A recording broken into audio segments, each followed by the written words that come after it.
নমস্কার বন্ধুরা, ঘরোয়া রান্না বাই চৈতালিতে সবাইকে স্বাগত জানাই। আজকে আমি দুটো সেদ্ধ আলু এবং একটা কাঁচা ডিম দিয়ে দুর্দান্ত স্বাদের একটি স্ন্যাক্সের রেসিপি করে দেখাবো। তার জন্য দেখুন, দুটো সেদ্ধ আলু নিয়েছি। আমি একটু গ্রেটারের মাধ্যমে গ্রেট করে নিচ্ছি। আপনারা চাইলে হাত দিয়েও ভেঙে নিতে পারেন বা স্ম্যাশার দিয়েও স্ম্যাশ করতে পারেন। দেখুন, দুটো আলু আমার গ্রেট করা হয়ে গেছে। এবার আলুর মধ্যে আমি দেবো হচ্ছে কিছু মশলা। দিয়ে দেবো হচ্ছে ছোট্ট চামচের একদম 2 চামচ মতো কালো জিরে দিলে বেশ ভালোই লাগে খেতে। দেবো হচ্ছে খুব সামান্য, মানে ছোটো চামচে হাফ চামচ বলতে পারেন, সাদা জিরে। স্বাদ অনুযায়ী নুন দেবো। দিয়ে দেবো হচ্ছে চিনি। দিয়ে একটু আলুটার সাথে একটু এই মশলাগুলো মেখে নেবো। কোনো ডালা থাকলে ডালাটাও ভেঙে নেবো। তারপর আমি দুটো সেদ্ধ আলুর জন্য 1 বাটি আটার ব্যবহার করেছি। আপনারা চাইলে ময়দা দিয়ে করতে পারেন, আমি এটা আটা দিয়ে করব। আটাটা দিয়ে প্রথমে খুব ভালো মতো মেখে নিতে হবে। যদি জল লাগে জলের ব্যবহার করবেন। আমি খুব সামান্য, আমার জল লেগেছে 2-3 চামচ মতো, সেটা ব্যবহার করেছি। তার আগে আমি ভালো মতো আটার সাথে আলুটাকে একটু খুব ভালো মতো আমাকে মেখে নিতে হবে। মাখার সময় জল দিয়ে যখন মাখবে তখন একটু হালকা চিটচিটা হবে, আলু আছে বলে অসুবিধা নেই। কিছুক্ষণ আমি রেস্টে রাখলেই ওটা আবার ঠিক হয়ে যাবে।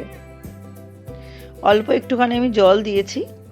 জল দিয়ে আমি এবার এটা খুব ভালো মতো এটা একটা মেখে একটা ডো তৈরি করে নেবো। ডোটা খুব শক্ত হবে না, আবার খুব নরমও হবে না।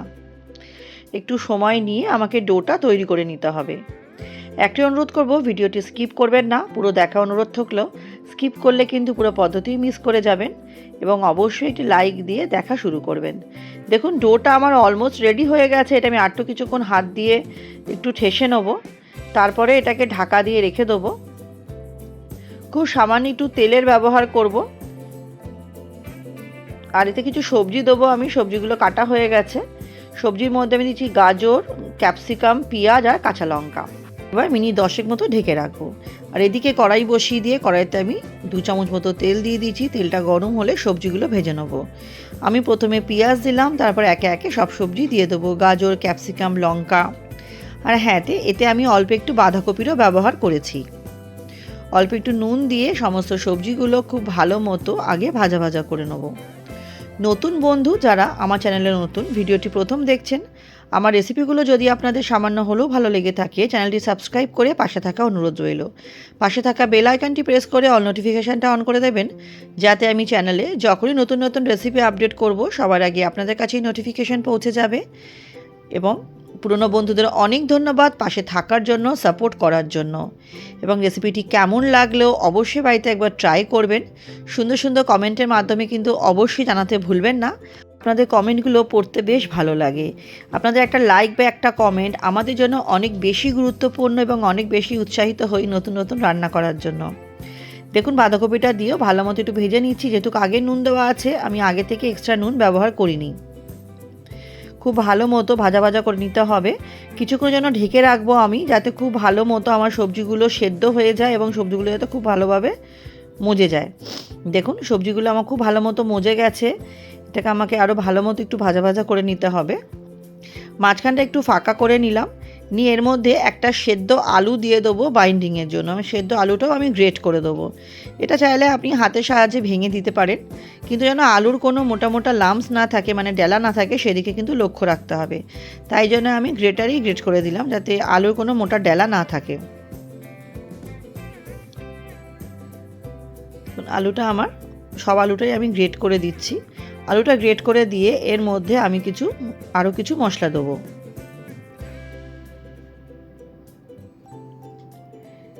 এর মধ্যে আমি যেহেতু আলু দিয়েছি, এর মধ্যে আমি খুব সামান্য একটু নুন দেবো। নুনটা কিন্তু অবশ্যই বুঝে দেবেন, যেহেতু ভাজাতেও আমি নুনের ব্যবহার করেছি।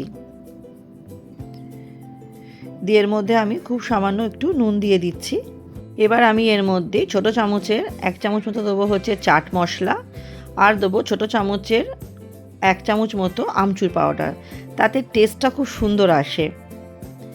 আর দেবো সামান্য একটু চিলি ফ্লেক্স। এটা সম্পূর্ণ অপশনাল, না চাইলে দেবেন না, যেহেতু আমি আগে কাঁচা লঙ্কার ব্যবহার করেছি সেই জন্য বললাম। দিয়ে খুব ভালো মতো আমাকে আলুটাও কিন্তু সবজির সাথে মিশিয়ে নিতে হবে। এটা একটু আমাকে সময় নিয়ে মিশিয়ে নিতে হবে। লক্ষ্য রাখতে হবে যেন কোনো আলুর ডেলা না থাকে, সেই জন্য খুন্তি দিয়ে একটু চেপে চেপেই নিচ্ছি আমি। খুব ভালো মতো এটা আমি মিশিয়ে নিয়ে ফিরে আসছি।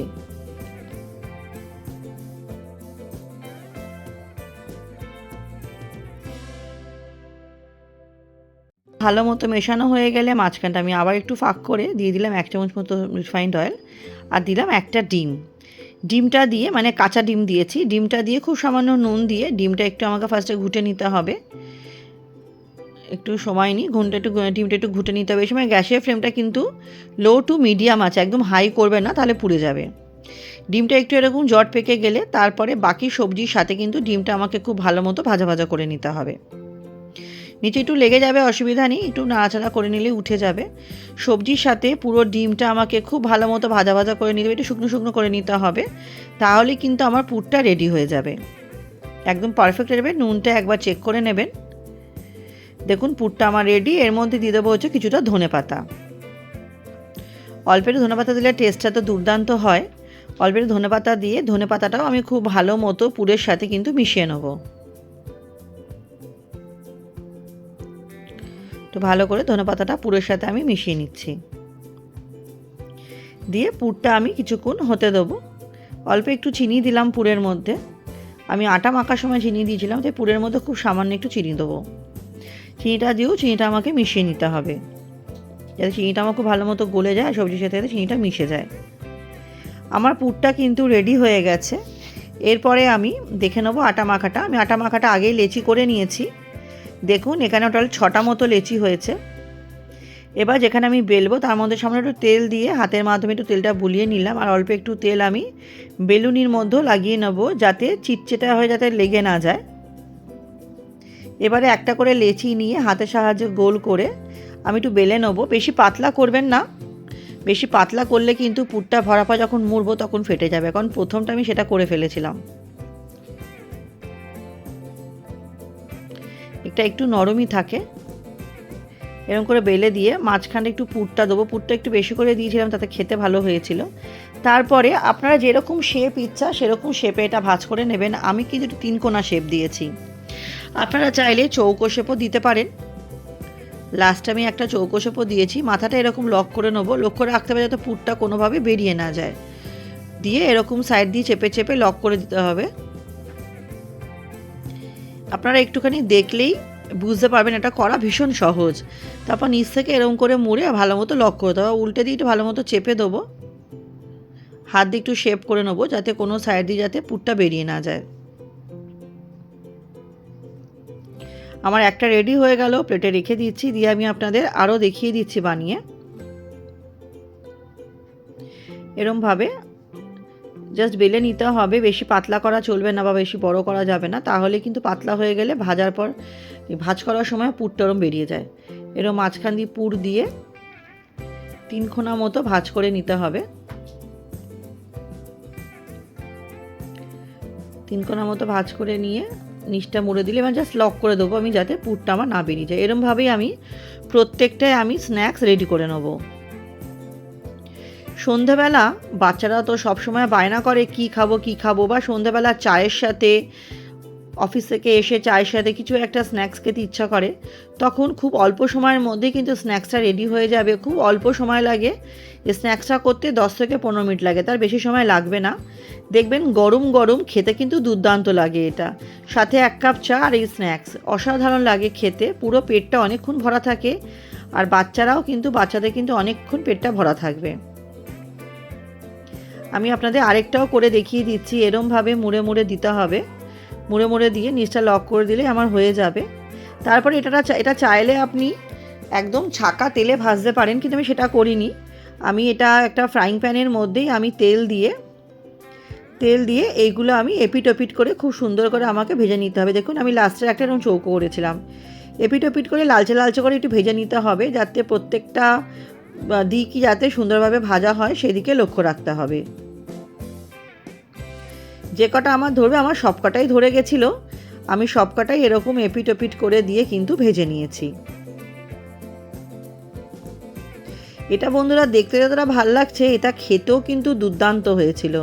এটা আমি সসের সাথে খেয়েছিলাম, সস দিয়ে বা মেয়োনিজ দিয়ে খাওয়া যায়, দুর্দান্ত লাগে খেতে।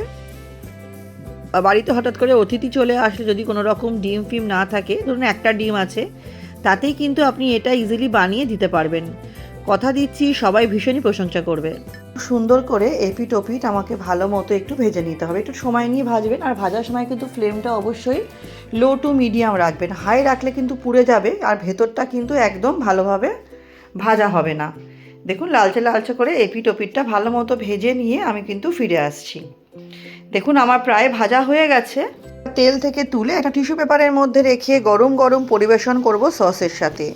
তাহলে বন্ধুরা রেসিপিটা কেমন লাগলো অবশ্যই কিন্তু জানাবেন। আমার সাথে ভিডিওটি শেষ অবধি দেখার জন্য আপনাদের সকলকে অসংখ্য ধন্যবাদ। আজকের মতো আমি ভিডিওটা এখানেই শেষ করছি। নেক্সট দিন আবার হাজির হয়ে যাব নতুন কোনো রান্নার সাথে। সবাই খুব ভালো থাকবেন, সুস্থ থাকবেন।